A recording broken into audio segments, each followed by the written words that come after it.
And in general, we shouldn't worry about what we don't have. It's discouraging to think about. But we're all good at something. Be better at the thing you're good at. Don't fight to be good at something you're not good at. So whatever you're doing, do it better. The polarity between love and pain and how they woven into each other. Why is it that if you want to taste a little bit of God's sweetness and feel His love, and you have to go through so much pain, and it does come with a lot of pain. Everything that is beautiful and good.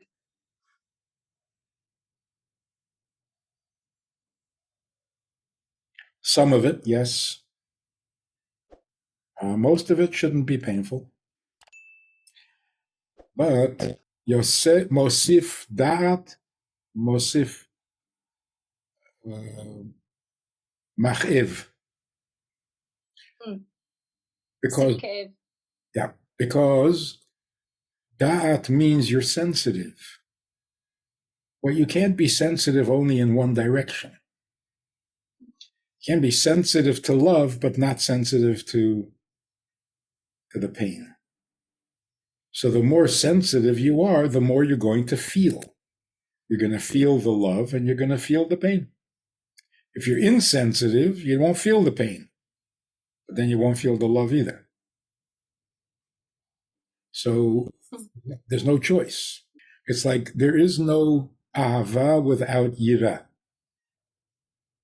Because if you really love something, you're afraid of losing it. If you're not afraid of losing it, you probably don't love it. True. So feelings always come in two flavors.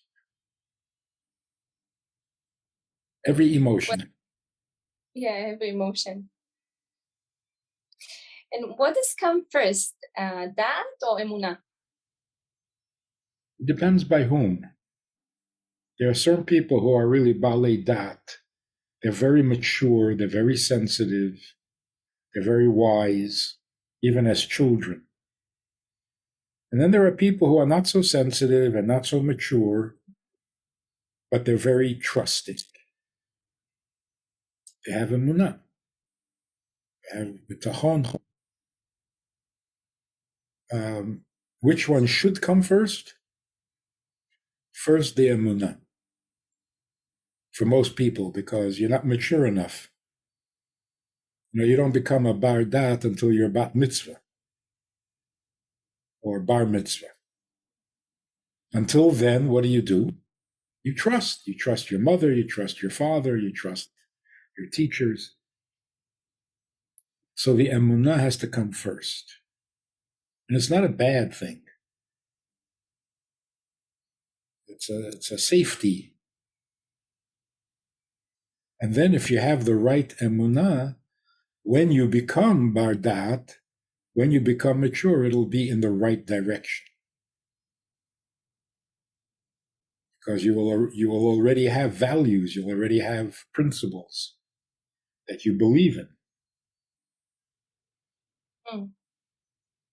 Your core is very stable. Yeah. That's important. And what about solitude, doing it bodedut? Why does it seems like every time one tries to get into it, there's so much resistance from the outside, as if the evil inclination doesn't want you to go there. And also I was thinking, is the evil inclination not everything that we're trying to avoid inside ourselves, or we're trying to not look at and face in a way? We don't need to be afraid. Whatever we have, whatever we are, that's how we were created, and that's how it's supposed to be. So fear is not a good idea. You have values, accept or reject. Shira. Choose it or don't choose it. Don't be afraid of it.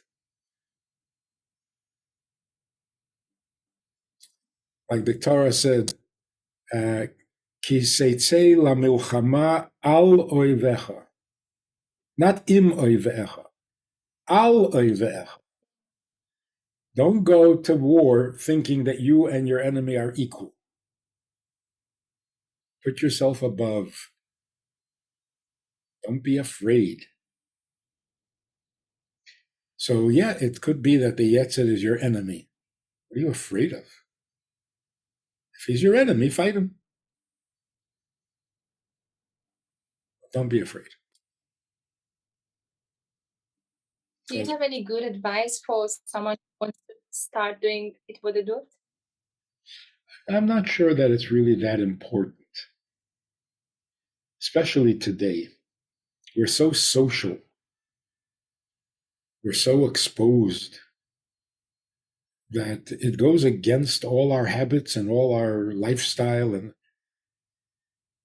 so if you can do it easily and you enjoy it, that's fine. But to fight and struggle, that's not worth it. If you like to be social, then be social, but be better at it. And in general, in today's world, we shouldn't worry about what we don't have, because there's so many things we don't have. We're missing so much, we'll never fill it in. And it's discouraging to think about what's missing. But we're all good at something. Be better. Be better at the thing you're good at. Don't fight to be good at something you're not good at. It's not worth it. So whatever you're doing, do it better. Better, more enthusiastic, more confident.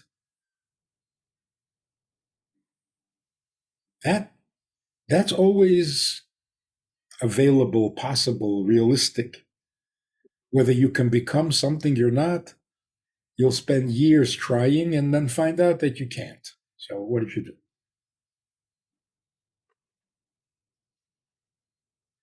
Which leads me also to the subject of marriage, because a lot of people who are doing tshuva, they get into this religious world and then the shidduchim is coming in. And there is a lot of resistance around this subject. And a lot of young people are very, very scared of this, of marriage, of shidduchim. They should be. How can you not be scared of that? That's a scary thing. It's a lifetime commitment. You're taking responsibility for another person's life, and then there'll be children, and you'll be responsible for their life. You should be scared. It's the most serious thing you do in your life. So yes, be scared, but also be excited. People are afraid of marriage because we don't know what it is. It has never been explained. Nobody ever talks about it, and yet everybody is expected to do it. It's not a good plan. And most people are failing. If you look at the marriages, they don't look so good. So there's very little encouragement. No wonder people don't want to do it. But they don't know what it is.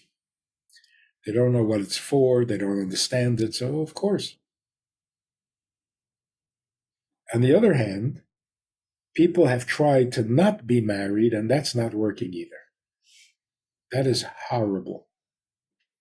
Because if you're not married, then you are alone in the world. And that is so bad. We think that you can have a relationship without being married. It sounds good, but it doesn't work. It doesn't work. It's like thinking you can connect to God without the mitzvahs, without the Torah. Yeah.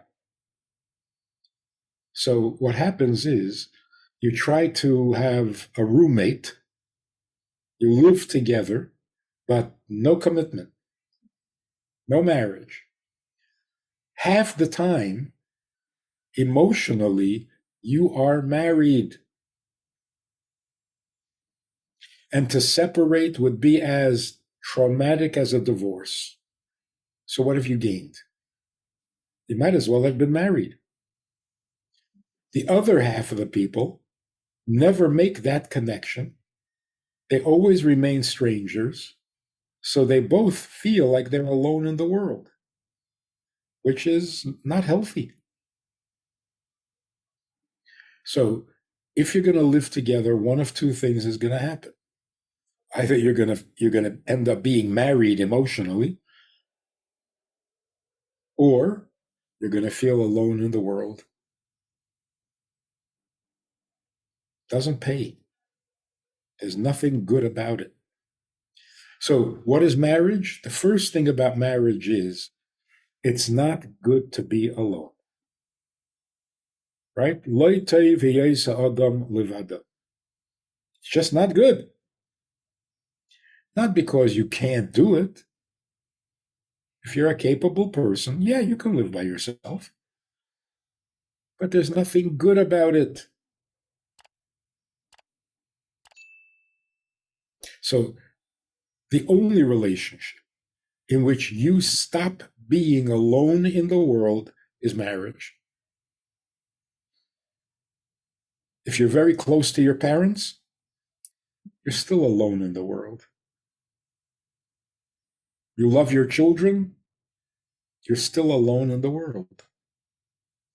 The only relationship in which you become connected to another person, to where you become one, so that you're not alone, is marriage.